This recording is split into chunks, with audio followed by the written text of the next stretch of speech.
Hello friends, good morning. आज हम पढ़ेंगे मुगल वंश के बारे में। देखेंगे कि मुगल साम्राज्य का इतिहास कैसे था और मुगल साम्राज्य की स्थापना किसने की। मुगल साम्राज्य के बारे में जितने भी फैक्ट बन सकते थे सब हम इस वीडियो में डिस्कस करेंगे और आपके सारे क्वेश्चन क्लियर हो जाएंगे इसमें। तो चलो देखते हैं मुगल साम्राज्य के बारे में। तो सबसे पहला क्वेश्चन बनेगा हमारा कि मुगल साम्राज्य की स्थापना किसने की थी। तो मुगल साम्राज्य की स्थापना 1526 ईस्वी में बाबर ने की थी। तो बाबर मुगल साम्राज्य का संस्थापक जो था वो बाबर था। तो बाबर का जन्म हुआ था 1483 ईस्वी में फरगना घाटी में। और फिर उसके बाद दूसरा फैक्ट हमारा बनता है कि पानीपत का प्रथम युद्ध किसके किसके बीच लड़ा गया था। तो पानीपत का जो प्रथम युद्ध हुआ था वो 1526 ईस्वी में बाबर और इब्राहिम लोदी के बीच में लड़ा गया था। जब बाबर आया था तो बाबर और इब्राहिम लोदी के बीच पानीपत का प्रथम युद्ध लड़ा गया था और इसमें जो है बाबर की ही जीत हुई थी। इब्राहिम लोदी बेचारे हार गए थे। और अगला फैक्ट है, देखो खानवा का युद्ध। खानवा का युद्ध ये बाबर के द्वारा ही किया गया था। खानवा का युद्ध भी बाबर ने ही लड़ा था। खानवा का युद्ध बाबर ने ही लड़ा था। 17 मार्च 1527 ईस्वी में बाबर ने राणा सांगा को पराजित किया। पानीपत के युद्ध के बाद ये हुआ था खानवा का युद्ध। इसमें जो है राणा सांगा और बाबर के बीच में हुआ था। उसमें भी बाबर ही जीता था। और फिर अगला है मंगोल और तुर्कों के मिलने से बने थे मुगल वंश। ये लड़ाकू शासक थे। मंगोल और तुर्कों के मिलने से, अच्छा ये जो इसमें है कि मुगल साम्राज्य की स्थापना किसने की थी। तो मुगल साम्राज्य की स्थापना बाबर ने की थी। तो बाबर जो था वो मंगोल और तुर्क के मिलने से बना था ये मुगल वंश। और ये लड़ाकू शासक थे, मतलब बहादुर थे, शक्तिशाली थे। ये मंगोल और तुर्कों, मतलब हम आगे बताएंगे कि ये मंगोल वंश बना कैसे। अभी इसमें अगर लिखा नहीं होगा तो हम बता देंगे। और अगला है, देखो बाबर का वास्तविक नाम क्या था। तो बाबर का वास्तविक नाम था जहीरुद्दीन मोहम्मद बाबर और उसके पिता का नाम था उमर शेख मिर्जा और माता का नाम था कुतुलिगा खानम। तो देखो इसमें इसका बाबर का वास्तविक नाम था जहीरुद्दीन मोहम्मद बाबर और इसके पिता का नाम था उमर शेख मिर्जा। तो उमर शेख मिर्जा जो था वो तुर्क वंश का था और उसकी माता जो थी कुतुलिगा खानम ये मंगोल वंश की थी। तो ये मंगोल और तुर्क दोनों मिलकर बना था मुगल वंश। इसीलिए जो है ये दोनों मिलकर बना था। तो ये बहुत लड़ाकू शासक थे मंगोल वंश। इसी में आगे यही लिखा गया था इसके बारे में। और 1494 में 1494 में पिता की मृत्यु के बाद बाबर जो है वो फरगना का शासक बना। उसके पिता जो थे वो फरगना के शासक थे।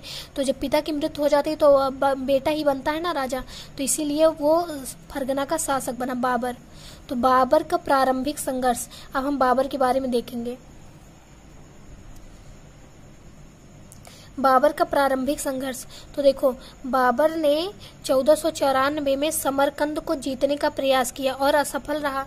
तो जो ये फरगना के दक्षिण साइड में समरकंद था, तो वो समरकंद को जीतने गया था लेकिन जीत नहीं पाया, मतलब हार गया, चला आया।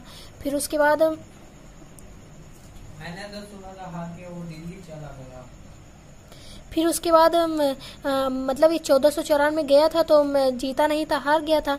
फिर उसके बाद कई बार वो प्रयास किया। उसके बाद 1497 में उसने जो है जीत लिया समरकंद को। 1497 में जीत लिया। तो फिर वहाँ फिर राज करने गया। तो फिर 1504 में उसको काबुल और गजनी क्षेत्र को जीत लिया। फिर 1497 में इसको जीतने के बाद फिर वो 1504 में काबुल और गजनी का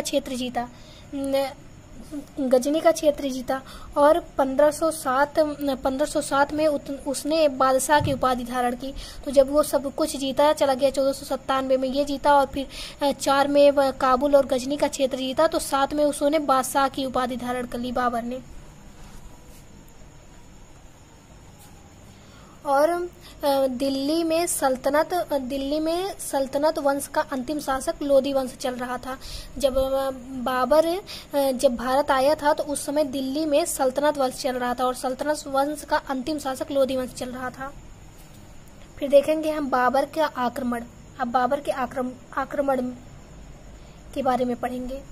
तो देखो, बाबर का आक्रमण, पहला आक्रमण हुआ था उसको 1519 में बाजौर और भीरा को जीता, फिर चला गया। पहली बार आया था बाबर तो 1519 में बाजौर और भीरा को जीता, फिर चला गया। फिर 1519 में पेशावर को भी जीत लिया, पेशावर को जीता और 1524 में लाहौर सहित अधिकांश भाग को जीत लिया। लाहौर इस समय तो पाकिस्तान में ना, पेशावर भी वही है। और फिर पंजाब के शासक दौलत खां के द्वारा उसे आमंत्रण मिला और राणा सांगा भी उसे सहमति दी थी। तो 1524 में उसने लाहौर सहित अधिकांश भाग को जीत लिया। तो इधर जो है एक मत तो था नहीं राजाओं के बीच में, इसीलिए जो है कुछ लोग, पंजाब के शासक जो था दौलत खां जो था ये भी मुस्लिम था ना, तुर्क था, इसीलिए इसने बाबर को आमंत्रण दिया और उसमें जो है राणा सांगा की भी सहमति थी। तो फिर बाबर जो है आया और फिर पानीपत का प्रथम युद्ध लड़ा गया। तो पानीपत का प्रथम युद्ध इब्राहिम लोदी और बाबर के बीच लड़ा गया।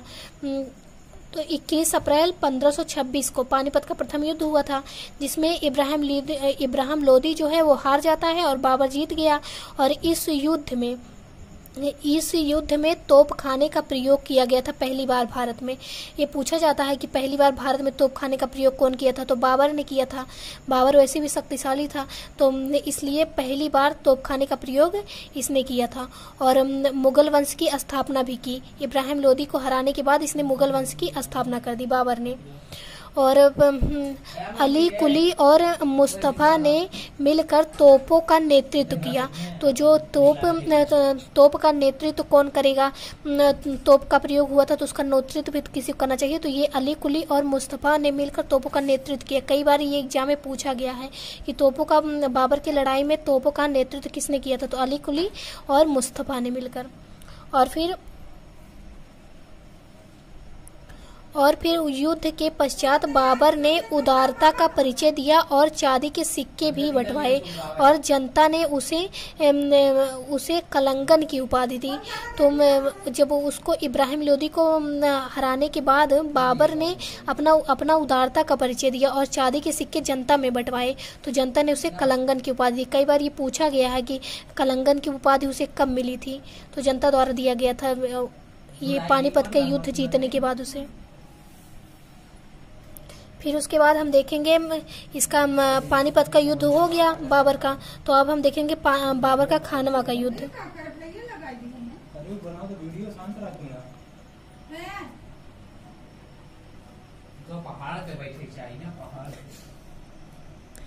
फिर हम देखेंगे खानवा का युद्ध। तो खानवा का युद्ध जो है ये 16 मार्च 1527 में हुआ था। खानवा का युद्ध 16 मार्च 1527 में हुआ था। तो बाबर और मेवाड़ के शासक जो थे राणा सांगा, उनके बीच में लड़ा गया था खानवा का युद्ध। राणा सांगा बहुत बड़े योद्धा थे, उत्तर भारत के सबसे मजबूत शासक थे राणा सांगा। और खानवा के युद्ध में बाबर ने जिहाद का नारा दिया था और उसमें भी बाबर की जीत हुई, क्योंकि ये राणा सांगा जो थे ये बहुत ज़्यादा इनकी उम्र हो गई थी और इसीलिए वो हार गए। और बाबर तो शक्तिशाली था ही, तोप लेके आया था, तो इसीलिए जो है बाबर इसमें जीत गया और राणा सांगा जो है वो हार गए। फिर उसके बाद हम देखेंगे बाबर ने चार युद्ध लड़े थे। तो पहला तो युद्ध हो गया पानीपत का युद्ध, दूसरा खानवा का युद्ध और तीसरा युद्ध था उसका चंदेरी का युद्ध। तो चंदेरी का युद्ध जो है ये 1528 में लड़ा गया था। तो 1528 में मालवा और बुंदेलखंड की सीमा पर स्थित एक महत्वपूर्ण व्यापारी एवं राजनीतिक केंद्र था। चंदेरी का राजा था मैदानी राय राजपूत और मैदानी राय पराजित हो गया। तो मालवा और बुंदेलखंड की सीमा पर स्थित महत्वपूर्ण व्यापारी राजनीतिक केंद्र था। तो बाबर अपनी सीमा को बढ़ाना चाह रहा था, तो इसीलिए जाके उनसे भी भिड़ गया। तो चंदेरी के जो राजा थे मेदिनी राय वो एक राजपूत थे। मेदिनी राय से और बाबर के बीच फिर मेदिनी राय और बाबर के बीच जो है युद्ध हुआ और उसमें मेदिनी राय पराजित हो गया। मेदिनी राय पराजित हो गया और वहाँ भी बाबर की जीत हुई। फिर अगला है घाघरा का युद्ध। तो घाघरा का युद्ध जो है 1529 में हुआ। 1529 में हुआ घाघरा का युद्ध। और घाघरा का युद्ध बाबर और अफगान शासक महमूद लोदी के बीच लड़ा गया था। और घाघरा नदी के तट पर और महमूद लोदी भाग गया। ये घाघरा नदी पर होने के कारण, घाघरा नदी के तट पर लड़े जाने के कारण इसे घाघरा का युद्ध कहा जाता है। और इसमें ये बाबर और अफगान शासक जो थे महमूद लोदी, इनके बीच लड़ा गया था। तो इसमें भी जो है बाबर की ही जीत हो गई, क्योंकि महमूद लोदी तो भाग गया, युद्ध लड़ा ही नहीं। और 16 दिसंबर 1530 को बाबर की मृत्यु हो गई। और बाबर की मृत्यु हो गई और आगरा के आराम बाग में उसके शव को दफनाया गया और बाद में उसे काबुल में दफनाया गया। जो ये बाद में उसे काबुल में क्यों दफनाया गया, जो तुझे के बाबर ने एक बाबरनामा अपनी जो आत्मकथा लिखी थी उसमें उसने ये लिखा था कि उसकी जो है इच्छा है काबुल में मरने की, मतलब। तो इसीलिए पहले उसको आराम बाग में दफनाया गया था, फिर उसके बाद उसको पढ़ने के बाद फिर उसे काबुल में दफनाया गया। और फिर बाबर की दो प्रसिद्ध पुस्तक है। तुजू के बाबरी है पहला, तुर्की भाषा में लिखा गया है, बाबरनामा भी इसे बोलते हैं, बाबर की आत्मकथा है। और दूसरा है रिसाल ए उसज, खत ए बाबरी भी इसे कहते हैं। और ये इसे खत ए बाबरी भी कहते हैं। और शाहरुख नामक सिक्का भी बाबर ने चलाया था। ये पूछा जाता है ना कि ये शाहरुख नामक सिक्का किसने चलाया था, तो ये भी बाबर ने चलाया था। बाबर जो है वो 1526 में आया था भारत में। और तो पहला पानीपत का प्रथम युद्ध 1526 में किया, फिर खानवा का युद्ध 1527, और चंदेरी का युद्ध जो है 1528, और घाघरा का युद्ध 1529। बहुत इजी है, मतलब चारों युद्ध याद कर लेंगे और बाबर के बारे में थोड़ा सा पढ़ लेंगे। और मुगल वंश के संस्थापक भी बाबर था। बाबर के बारे में जितने क्वेश्चन बन सकते थे हम सबको आपको बता दिए हैं। और मुगल साम्राज्य का इतिहास बस इतना ही था, बहुत छोटा सा था। Thank you so much, bye bye. Subscribe to my channel, like the video, take care.